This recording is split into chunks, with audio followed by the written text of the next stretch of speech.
We welcome you back to CBS Mornings. We've got a very important update on our Emmy-nominated CBS News investigative series. We call it Decades of Exposure. Nearly 1 million people, mostly Marines and their families, may have been exposed to toxic water at the largest Marine Corps base on the East Coast. President Biden signed the Camp Lejeune Justice Act a year ago this week to create a path to compensation for possible victims. But as senior investigative correspondent Catherine Herridge discovered, that legislative victory has turned to anger and it's turned to frustration for some Marine veterans and their families. Catherine, can't wait to hear this update. Good morning to you. Good morning, Gayle. The new law was supposed to streamline compensation for possible victims of toxic water exposure. But the Navy acknowledges to CBS News more than 93,000 claims have been filed.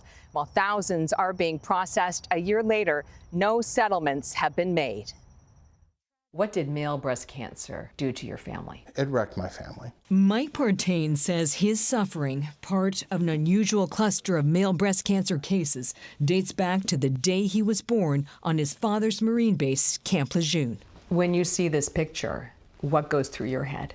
Well, that's supposed to be the happiest day of my life. My mom's holding me the day I was born. He drew our attention to one of his first bottles of powdered baby formula there in the corner. All made with contaminated water that was provided to us by the Marine Corps. I can see you really feeling emotional when you look at this picture. Yeah. I mean, it's haunting because you look at that and I'm in my mom's arms. It's supposed to be the safest place in the world.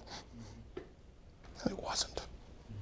Partain's mother, Lizette, still remembers how he suffered unexplained cramps after feeding. When he was small and you gave him the bottles, he was fussy? He seemed to be in a lot of pain? He was crying. It was not a normal cry, it was a hurt cry. Camp Lejeune, North Carolina. The U.S. government acknowledges that from 1953 to 1987, nearly 1 million veterans and civilians potentially were exposed to dangerous chemicals in the drinking water at the coastal North Carolina base. In some cases, levels were 400 times what safety standards allow. At the age of 39, I was diagnosed with male breast cancer out of the blue, and I do not drink nor smoke. A government study suggests there are possible associations between male breast cancer and being stationed at Camp Lejeune that could possibly accelerate the onset. There's over 130 men that I know of that have the single commonality of exposure to the contaminated drinking water at Camp Lejeune and male breast cancer. So many men came forward that they made this 2011 calendar to help raise awareness. Not everyone is here to tell their story. Peters passed away in 2014. Chet's passed away.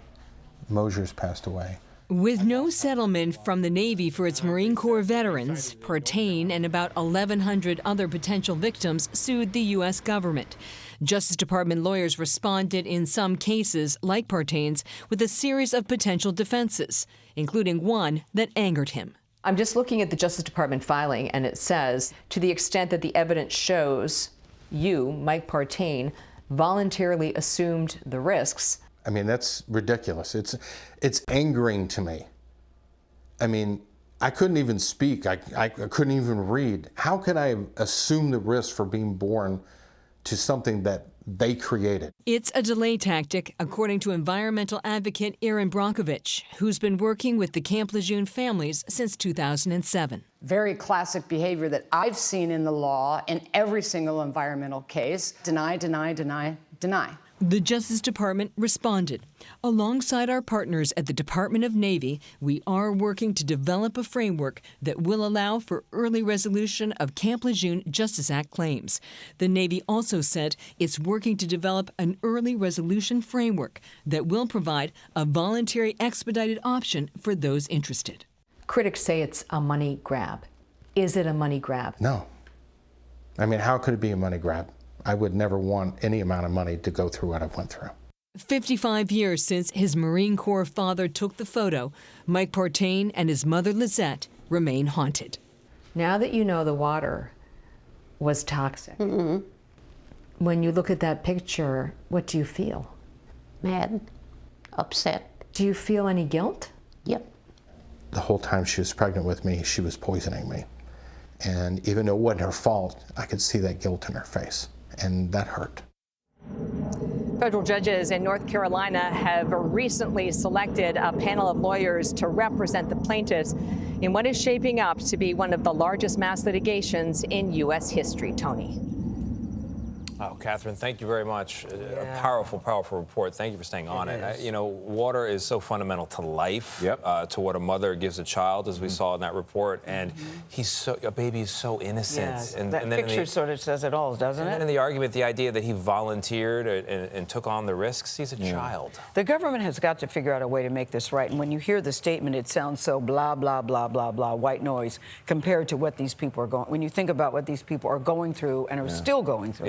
Yeah, it feels proud of the work we are doing here at CBS. Exactly. Yes. To help. Thank you, Catherine. Catherine and her team, thank you very much.